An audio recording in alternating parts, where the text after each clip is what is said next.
নিজের সন্তানকে যদি কোরআন পড়ার জন্য দিও, প্রথমেই চিন্তা করি কোন ছেলেটা মেরিটোরিয়াস স্টুডেন্ট, কোনটা মেধাবী, ওইটাকে দেই না। ওইটাকে রাখি বিজ্ঞান পড়ার জন্য, আর যেটা সবচেয়ে কম মেধাবী ওইটাকে যে দেও মাদ্রাসায় দিয়ে দাও। এই হলো আমাদের মন মানসিকতা, ঠিক কিনা কথা?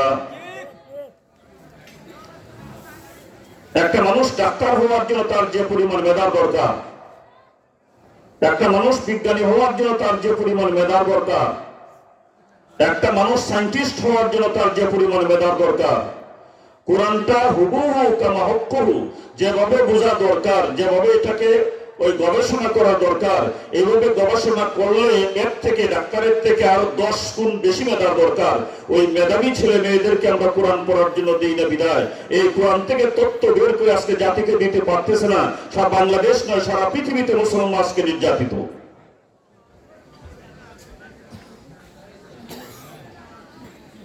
আল্লাহ তো কোরআনে বলেছেন, ওয়া'আইদ্দু মাসতাতা'তুম মিন কুওয়াহ ওয়া'আইদ্দু লাহুম মাসতাতা'তুম মিন কুওয়াহ আলা ইন্নাল কুওয়াতা ফির রামি আলা ইন্নাল কুওয়াতার রামি আলা ইন্নাল কুওয়াতার রামি। লম্বা কথা।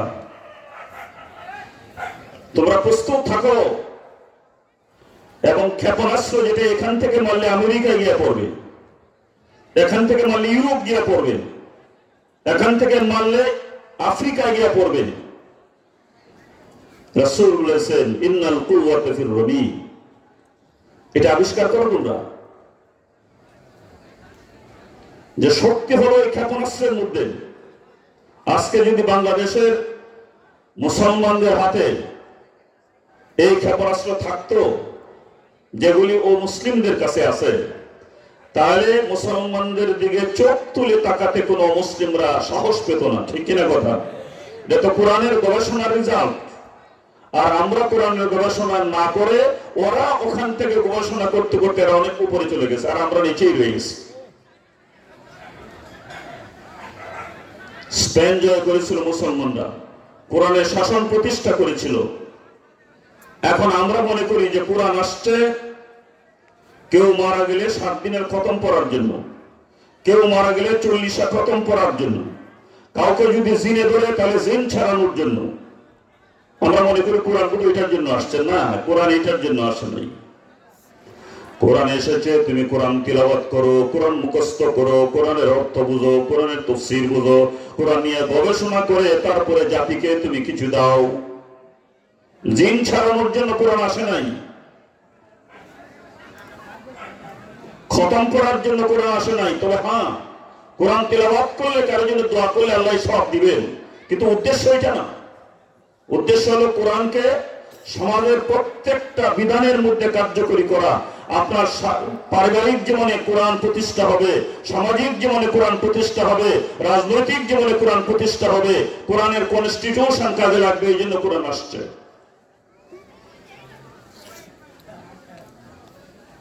আর এই জন্যই রাসূলের সময়ে কাফেররা কোরআন থেকে দূরে রাখার জন্য তারা বলতো, وقال الذين كفروا لا تسمعوا لهذا القرآن لعلكم تغلبون وقال الذين كفروا لا تسمعوا لهذا القرآن والغوا فيه لعلكم تغلبون। তারা বলতো তোমরা আর যাই কিছু করো আর না করো, তোমাদের কোনো বাধা নিষেধ নাই। একটা কথা, কাফের নেতৃবৃন্দ বলতো লা তাসমাউ লিহাযাল কোরআন, সাবধানী, কোরআনটা তোমরা শুনবে না।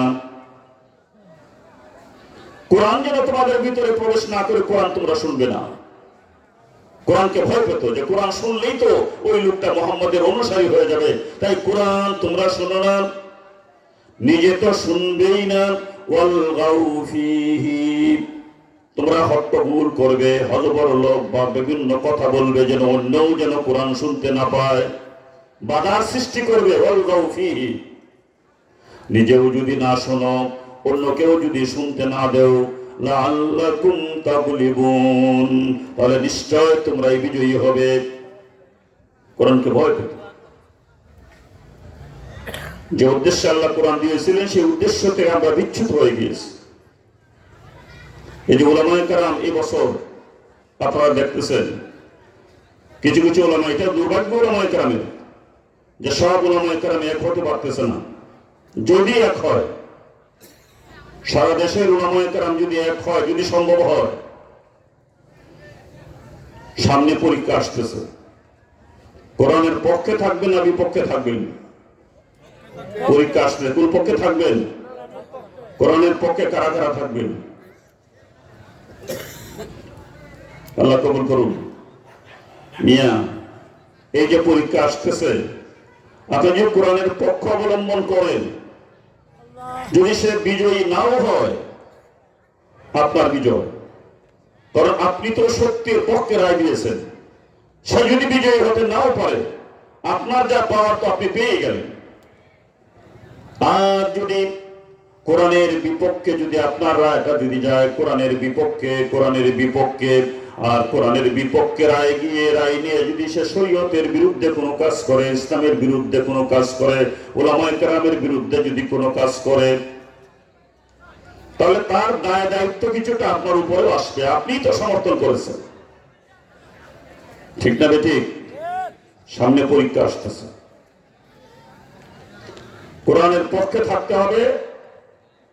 মসজিদে যেমন কোরআন, মাদ্রাসায় যেমন কোরআন, সংসদে কোরআন পাঠাতে হবে, তখন মুসলমানদের বিজয় হবে।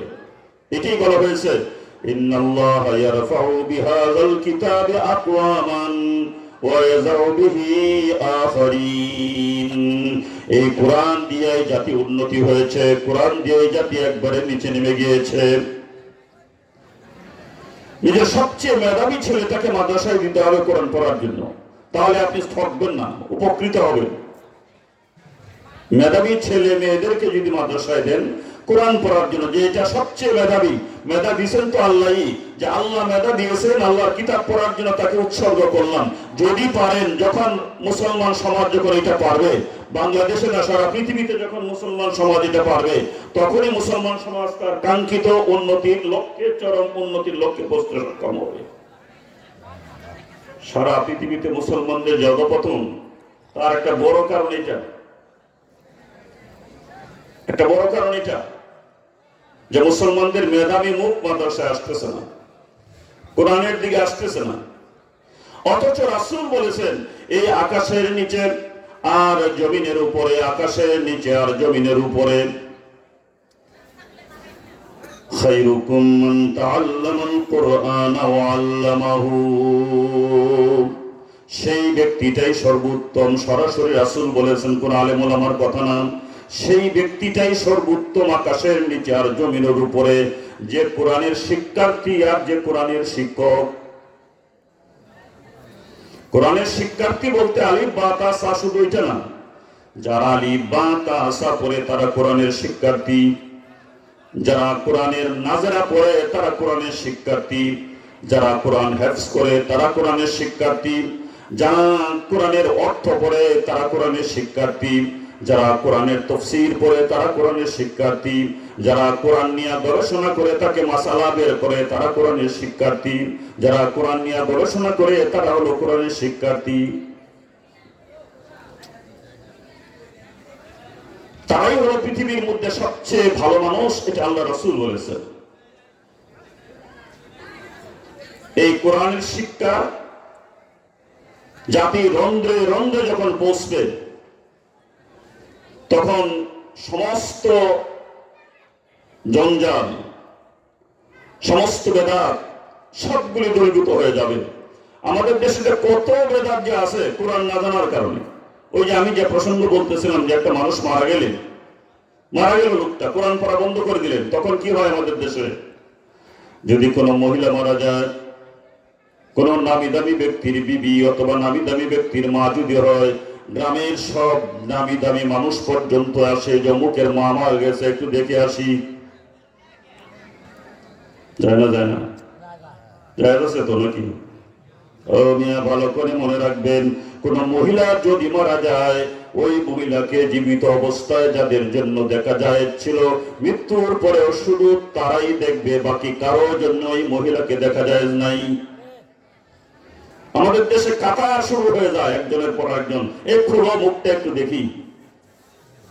যারা দেখা তারাও গুনাহগার, যারা দেখে তারাও গুনাহগার।